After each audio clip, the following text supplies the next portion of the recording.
লক্ষ্মী ঝাঁপি সিরিয়ালের আগামী পর্বে আমরা দেখতে পারবো ঝাঁপি দীপকে বলেন, বিশ্বাস করো এগুলো সব মিথ্যা। আমি আবারও বলছি, আমাকে ফাঁসানো হচ্ছে। তুমি একবার ঠান্ডা মাথায় ভেবে দেখো যে আমি কোনোদিনও নিজের আত্মসম্মানের সাথে কম্প্রোমাইজ করিনি। তোমার অসুবিধা হবে বলে আমি ইনকাদির থেকে টাকা নিয়ে এত দূরে চলে গেছিলাম। সেই আমি এই কাজটা করব? দীপ বলেন, করতেই পারিস।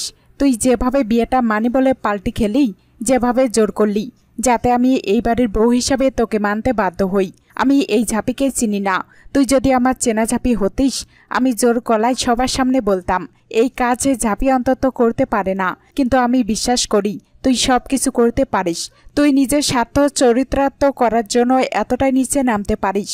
এদিকে ইনকা ঝাঁপিকে বলেন, একটা পার্টি দুর্ঘটনাকে ডিমান্ডে ইস্যু বলে চালিয়ে দেওয়ার চেষ্টা করো না ঝাঁপি। নিজের এই ইস্যুগুলোকে ফুলফিল করার জন্যে ভগবানকে টেনে এনো না প্লিজ।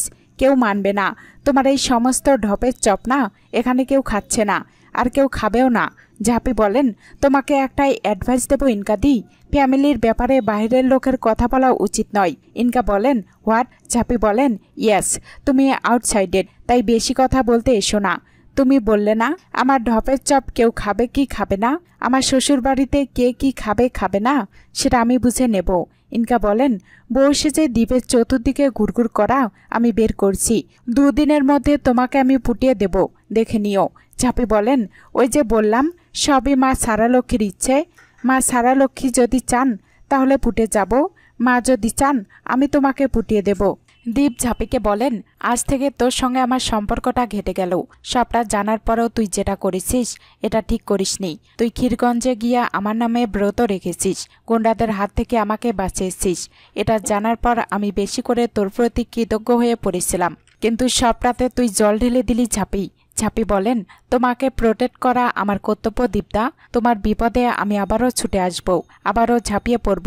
তাতে তুমি কৃতজ্ঞ হলে না হলেই তাতে সত্যি কিছু এসে যায় না আমার। দীপ বলেন, কিন্তু তুই আমার ভালো চাইতে গিয়ে হাট করলি ঝাঁপি। তুই আমার ভরসাটা ভেঙে দিলি। আমি তোকে ভরসা করতাম ঝাঁপি। ঝাঁপি বলেন, তুমি আমায় ভরসা করো না। এর থেকে বেশি যন্ত্রণার আমার কাছে আর কিছু হতে পারে না। কিন্তু বিশ্বাস করো, আমি যা করেছি মা সারালক্ষ্মীর ইচ্ছাই করেছি। পুরো ব্যাপারটা তো অলৌকিক, তাই আমি তোমায় যুক্তি তর্ক দিয়ে বোঝাতে পারবো না। তবে এটুকু বলতে পারি, আমি তোমাকে হাট করতে চাইনি দীপদা। আর একটা কথা, আমরা দুজনেই তো ক্ষীরগঞ্জের সন্তান। মা সারালক্ষ্মী আমাদের খারাপ চাইবে না। মায়ের নিশ্চয়ই কোনো বড় প্ল্যান আছে আমাদের নিয়ে। এমনকি বাবার দেনাটাও নিশ্চয়ই আমাকে বড় কোনো মঙ্গলের দিকেই এগিয়ে দেবে। এটাই আমি বিশ্বাস করি দীপদা।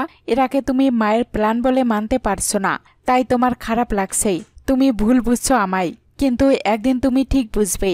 তুমি বুঝবে যে আমাদের সাথে খারাপ কিছু হয়নি, যা হয়েছে ভালোই হয়েছে।